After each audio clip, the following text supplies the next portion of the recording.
And with me co-hosting tonight is Jason Harlan, a.k.a. Great Sudoku. How's it going, Stevie? Is that your Brian Alvarez impression? How's it going, everybody? How's it going, everybody? Yeah, I'm trying to get into the spirit because the Kayfabe Football League kicks off tonight. Yeah, I know. We're going to end up talking about football a little bit later when Rob the Many joins us, but that's not our topic to open the show because we're going to start out with all things professional wrestling and comic book and SoCal related. We have a very special guest, one of the original PWG 6. It is Scott Loss. Good evening, sir. Hey, everybody. How's it going? Now you're into it, too. Now you're doing the Brian Alvarez. Yeah. That's the thing, right? That's how we start the show here. That's how we do it. I guess so. It's sort of the trademark of internet wrestling shows now, but we try to keep it original here. We don't want to copy. So let's talk about originality because PWG is one of my all-time favorite promotions. Probably the best show I went to in the last 5 years was Matt Rushmore in October a couple of years ago. I love all things Pro Wrestling Guerrilla, and you're one of the founders. So I got to go right back to the start and get a little insight on how you kicked it off. PWG, the way we started, it was mainly for the SoCal wrestlers to get more work, basically. So for I don't know how many years, we were working at least twice, 3 times a weekend, and then just out of nowhere, a bunch of the smaller little indies started dying. And so me and the guys, we were like, oh, it sucks. Like we're not working as much. We're maybe working once, twice if we're lucky per weekend. And so we thought, hey, what if we all just kind of came together and put a fed together, and we'd only run when the other feds that were local weren't running. So it was kind of a way for us to keep working and make some dough on the side, just to keep it flowing. And then it blew up. So that's the start of it. Well, how did you come up with the name Pro Wrestling Guerrilla in the beginning? We were just throwing a bunch of stuff around, and honestly, I don't know how we landed on it, but excuse me.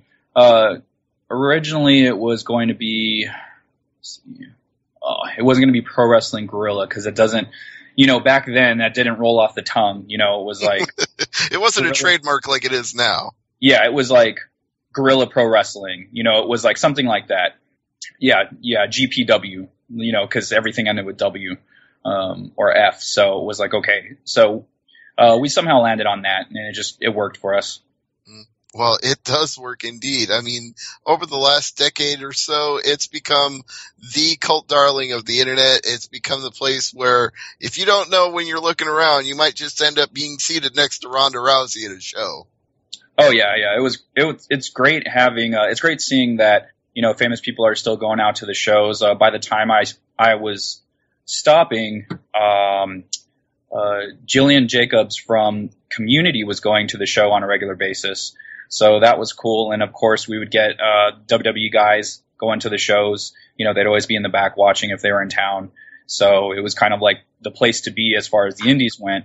And it's nice to see that it just kept growing and growing as far as like celebrities and stuff go. Yeah. Well, and I think part of the reason it continued to grow and attract talent and fans and celebrity admirers is, the talent that the guys like you and Joey Ryan and Excalibur had. I mean, you talk about you needed it for work because there were indies around you that were dying, but at the same time, you started out with a fundamental core group of people that weren't not just looking for work, but were good at working. Yeah, it was a interesting group. We were all getting closer, like me and Joey were working everywhere, and obviously Super Dragon, Excalibur, and Disco Machine, they were kind of a trio that were always together, and I think, I don't know, there was some kind of falling out with Rev Pro or something like that with one of the guys. And so it was kind of like, okay, he wanted to work more and we wanted to work more. And we were just close because we were the top guys in SoCal. And so we'd just communicate a lot more. We're always online talking to each other. And we just kind of put it together. And it was just like, okay, all these guys that are either really good or just really close, decided to pull it together and just start a company. Absolutely. And speaking of starting companies, it's not the only company that you've been involved in the starting of. I know that we brought you on for more than just me glowing over how much I love Pro Wrestling Guerrilla. You're ever since you stepped away from the Squared Circle, you've gotten into publishing and putting out comic books, and I want to talk more about that. But first I want to get the transition of how you decided to hang up the tights and get into the world of comics. It was a decision that was made long ago. I promised my family that I would stop wrestling at 30 if I wasn't making a full-time income off of wrestling. And they didn't want me to do pro wrestling at all. So it was kind of like, look, here's the bargain. I'll stop at 30 if, nothing's going on. And it was just kind of one of those things where like, well, I guess we'll have to take it. I was like 20 at the time. So they were like, well, he'll still be young enough to try to do something else afterwards if it doesn't pan out, who knows, maybe it will. And at about 28 and a half, it kind of, wrestling stopped being fun and it started becoming work. And for me, that was a big problem because wrestling was always fun. And, I was getting hurt a lot, like my knees was destroyed. And so I was just like, it's not what it used to be. And so I kind of made I made the decision just to hang in there. I was like, I got a year and a half left. And, I'll make it a nice 10-year stint. And, so 6 months go by and it actually turned out I started loving pro wrestling again. And so my whole final year, it was like, a farewell tour, that no one knew about except for me and a few of the guys. And it became fun again. It was just, I stopped trying to have the best match on the card and I stopped worrying about what everyone thought of me.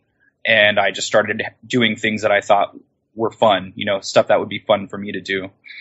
So, if you actually check out like the last year and a half of my matches, I more than likely started off the match with a jump start. I would, as soon as the bell rang or as soon as I got it announced, I would run over and kick the guy in the face. I would do like a leg lariat or something like that. And so that's kind of how I would start my match for the last year of my career, because I was just over hold to hold. I was like, I don't want to do hold to hold anymore. And, kicking people in the face is really fun. So I'll just do that.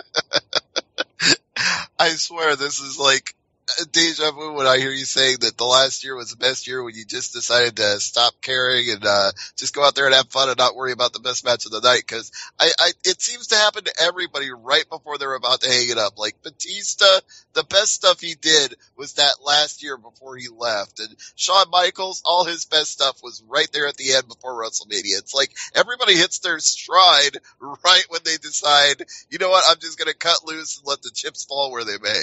Yeah. It's weird how that works out. I wish I'd have known that, halfway through my career. It had been like, just stop worrying about it and do what's fun. Like, and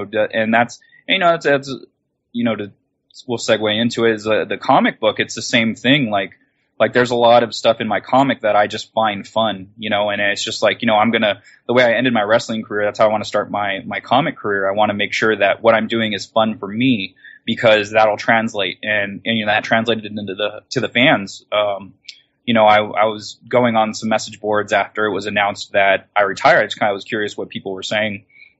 And, there was a couple of fans that were like, oh, that really sucks, because I was really starting to enjoy his work. I wasn't that big of a fan of him beforehand, but his stuff lately has been really good. And that sucks, because I'm just getting into him. And so I was like, oh, like what I've been doing in the ring lately has been translating, and, people can tell that it's a good time, and they know that I'm having a good time, so they're having a good time. And, and just, I'm cutting the BS out of the match anyway. It's like, hold the hold's great, and it's great to establish things. And I know a lot of fans out there like that, but I can tell you right now, almost all fans love watching people get kicked in the face. That's like a, unanimous thing. Yeah, I think the Young Bucks have proved that. I think they've proved everybody loves the super kick party. Oh yeah. Oh, I love those guys. They're excellent. I've had a chance to watch them recently, and they were great when I stopped, and they're just, I don't know how many times over that much better. They just get it. They just understand. Everything clicks. Everything seems effortless, and they're smooth. Like there's just a way about them. The way they move, it's just it flows. It all flows. Yeah, in the words of Outcast, I like the way they move. So they've definitely got it in the ring. But yeah. I want to get into the comic book now specifically. And to start that off, I want to know, what was your first love as a kid? Was it wrestling, or was it comic books, or were they simultaneous? It was simultaneous. I've always watched pro wrestling ever since I was a little kid. I've always loved comic books since I was a little kid. I got introduced to comic books in I think like fourth grade or fifth grade, and I was, before that I was all about the Ninja Turtles, and I still am. I love the Ninja Turtles. But comics, I had a friend, and he had an uncle who's in comics, Willis Portaccio, and so my classmate, he came to class with a bunch of comics, and he's like, "Oh, my uncle gave me all of these," and I'm a little kid, I don't have any boundaries, and I was like, "Hey, can I have one?" And so I don't know, he was close, so he actually gave me one. It was probably his worst comic, but I actually still have it to this day. It was like, I believe it was Alpha Flight, I want to say 32. It had like Sasquatch and Wendigo fighting on the cover.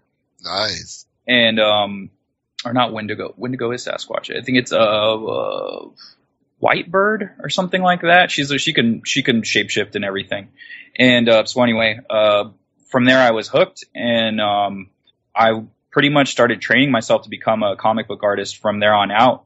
I would go, like during a summer break, I would, be home, and I'm like, you can't go outside until you finish one page of art, because comic book artists have to draw comics every month. And so there's 30 days in a month roughly. And so you have to do one page of art a day. So I trained myself to do that, and I wouldn't allow myself outside until I finished. So, and then, I became a teenager, and DX was huge, and I had a trampoline, and I don't know, I had a crazy urge to write a match.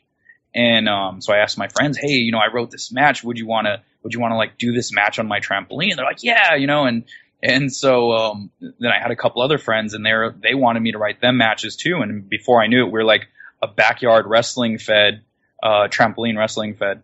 And so it was just kind of fun. Like, I was like, "Oh man, this is so great," and we're doing these matches and everything. And I was kind of hooked, and I met a guy through one of my friends that was doing the trampoline wrestling, and he actually wanted to be a pro wrestler. He's like, "Oh yeah, you should come up with me to LA." And it was because he had gotten a flyer from UPW, like UPW was flyering some cars or something, and his girlfriend got it, and he's like, "Come on, let's go check this out." So we went up, and there was guys in the ring, they were training, and they were our size, if not smaller. And we were like, "Oh man, we got to do this." And so, from there on out, like me and my partner, Ryan Rufio, we started training, and then we became, the Lost Boys, and we, started working their light shows, and then we started working the indies.